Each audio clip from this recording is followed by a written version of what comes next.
in February of this year, Action Comics #1 sold for $1 million, breaking the record as the highest priced comic in history.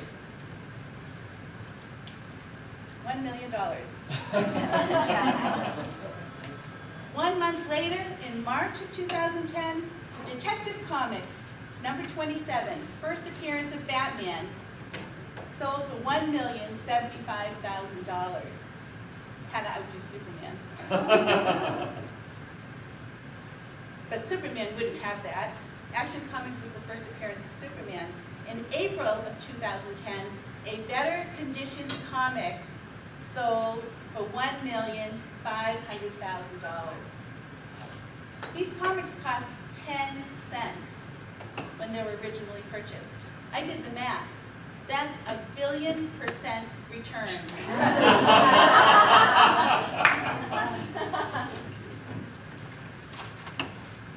So today, I want to talk to you about investment returns that will rock your world. Mr. Toastmaster, fellow Toastmasters, and honored guests, in this volatile time in our economy, you don't know what to invest in. Wall Street's going up and down like a roller coaster. You don't know where real estate stands anymore. So it's time to look at other investment vehicles. Investment vehicles like comic books can really make you some money, as you just witnessed. Are these typical returns, however? Obviously not. How many of you would like to have a $1 billion return on your investment? Of course you would. Who wouldn't? But that isn't the typical return. However, there are incredible returns in comic books, and I want to talk to you about that today. So I'll start out by talking to you about why those comics sold for so much, what the typical returns you can expect are, and I'll give you some insider information on what the best investments will be.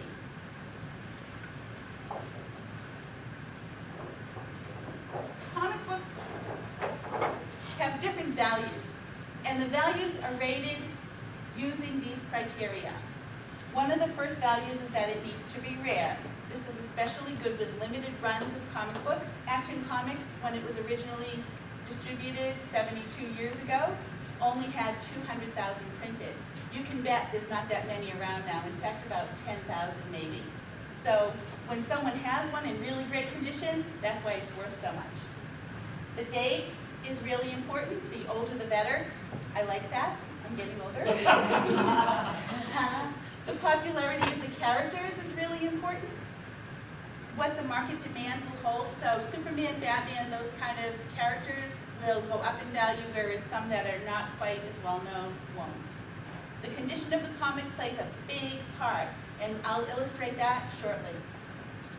Whether it's autographed by the writers or the artists of the comic book, or if it was a misprint or there's something unique about the comic, that will make a big difference in the value of the comic. It will make something go up that wouldn't otherwise. Isn't that great? Mistakes make value go up. I like that. So I'm going to give you an example of how this works. Conan the Barbarian. This was published in 1970, sold for 15 cents. That was only 40 years ago.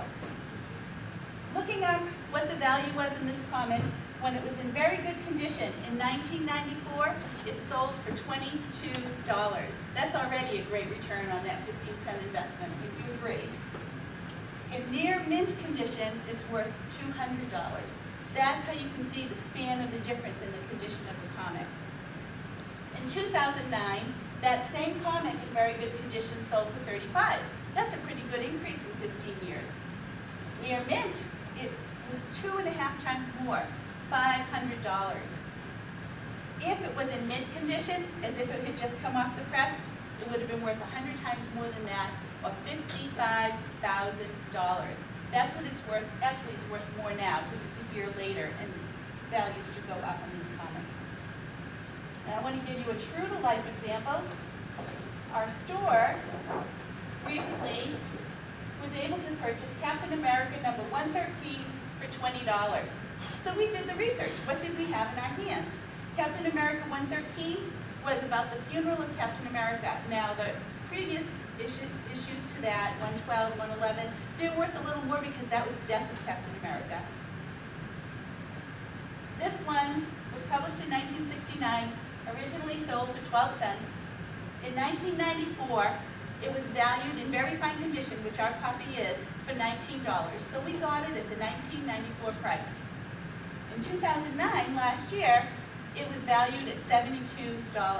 So that's already gone up 3 times, over 3 times, since almost 4, since 1994. So we actually got it at a 375% increase in value over what it was worth. Incidentally, the return on investment on that one, 60,000%.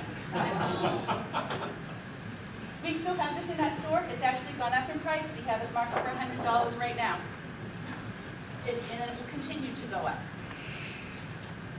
Insider information. The research shows that the top 5 in-demand comics right now, the 2 I already mentioned, Action Comics and Detective Comics. Superman #1, Marvel Comics #1, which is the first appearance of 2 famous characters, and All-American Comics #1 was the first appearance of the golden age of the Green Lantern.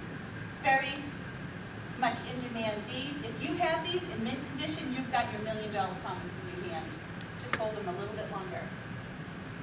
There are sites on the internet where you can find out what people are willing to pay for comic books. The first 100 comic books on that site are all going for over $35,000. People are willing to pay over $35,000 for the first 100 comic books listed. These are the first 6. They go from $1 million for the Action comic in near mint condition to $50,000 for #1 of X-Men. So you can see you can make a decent return on your investment even with the lesser known and newer comic books. So if you are looking to invest in comics, there are some things you should look for. First appearances of characters, #1 issues, make sure they're the popular ones. Make sure it's nice if they're older. We prefer that they're over 50 years old, I like that. If you're looking to invest in newer comics, look for things that are written by well-known writers. Rob Liefeld, Todd McFarlane, and Jim Lee are all very popular right now. In conclusion, you've learned about investing in comics, you know how to take good value, and get ready for your $1 million investments.